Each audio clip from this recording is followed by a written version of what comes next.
আজকে তোমাদের সাথে শেয়ার করব নিরামিষ ঘুগনির দুর্দান্ত এক রেসিপি। এটা রুটি, লুচি, পরোটা, মুড়ি সব কিছুতেই জমে যাবে।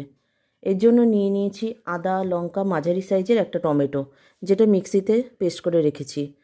আর নিয়েছি নুন দিয়ে আগে থেকে সেদ্ধ করে রাখা মটর আর দুটো মাঝারি সাইজের আলু। আলুটা হাত দিয়ে চটকে রেখেছি। আর নিয়েছি জিরে গুঁড়ো, ধনে গুঁড়ো। জিরে গুঁড়োটা একটু বেশি নিয়েছি আর ধনে গুঁড়োটা একটু কম নিয়েছি।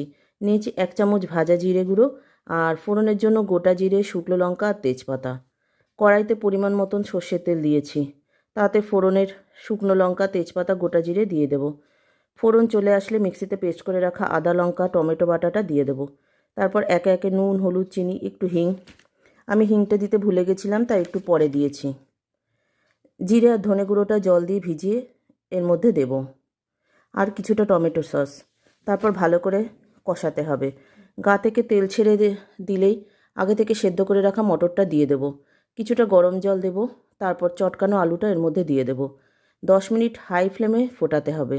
ভালো মতন ফুটে গেলে গরম মশলা, ভাজা জিরে গুঁড়োটা আর কিছুটা ধনেপাতা দিয়ে ভালো করে নেড়েচেড়ে নামিয়ে নিতে হবে।